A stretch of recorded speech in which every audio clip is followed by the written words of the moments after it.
आपल्यापैकी बऱ्याच जणांना शेपूची भाजी ही आवडत नाही.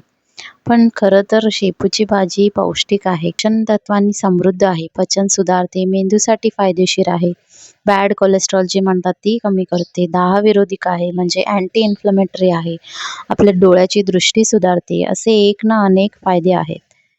तर आज आपण भाजी न बनवता याची खमंग कुसकुशीत अशी लहान ते मोठ्यांपासून सगळ्यांना आवडणारी वडी बनवणार आहोत. एकदम कुसकुशीत मस्त अशी बनते खमंग.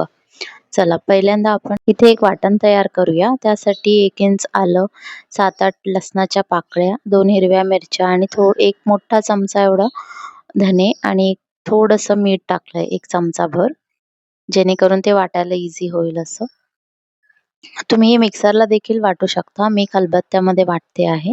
मिक्सरला वाटला तरी चालेल. खलबत्त्याने याची चव जास्त चांगली होते खलबत्त्यामध्ये वाटल्यामुळे.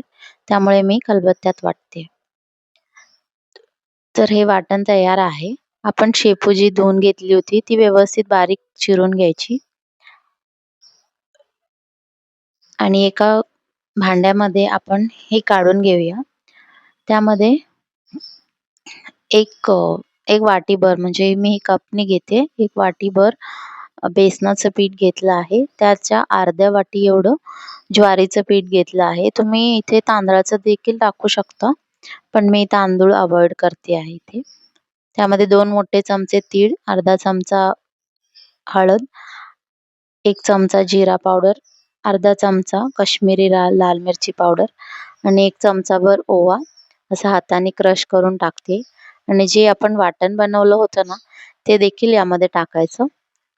आणि 1 चमचाभर मीठ. आधी 1 चमचा मी टाकलं होतं वाटणात, म्हणून इथे कमी टाकलं आहे मीठ. मीठ आणि मिरची तुमच्या आवडीप्रमाणे तुम्ही टाकू शकता. आणि याला व्यवस्थित आपण पाणी टाकून मळून घेऊया घट्ट असं.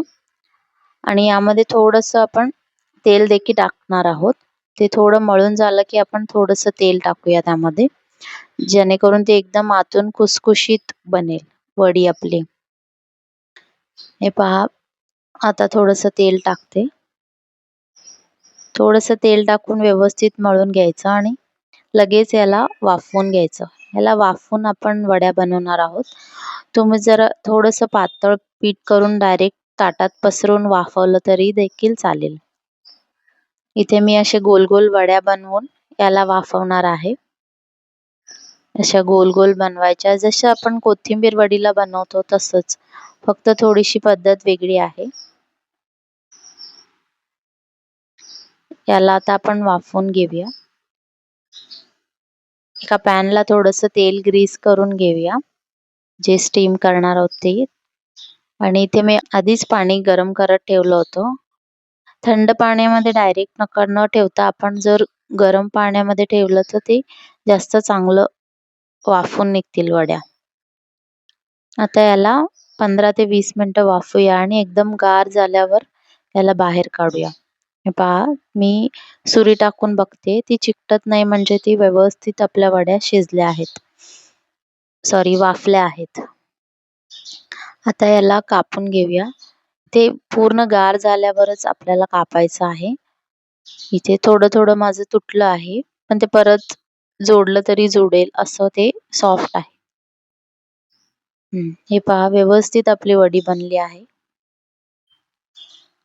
आता याला तुम्ही असं देखील खाऊ शकता, कारण ही कच्ची नाहीये, ही वाफलेली आहे. याला जर फोडणी टाकून देखील खाऊ शकता. छोटीशी फोडणी टाकायची, जिरं, मोहरी आणि तीळ टाकून आणि टॉस करून घ्यायचं आणि डायरेक्ट खाऊ शकतो आपण तसं. मी इथे तळून घेते आहे. व्यवस्थित तेल गरम झाल्यावर वड्या आपण सोडूया सगळ्या आणि खालीवर परतत परतत याला तळून घेऊया. खरपूस होईपर्यंत तळायचं.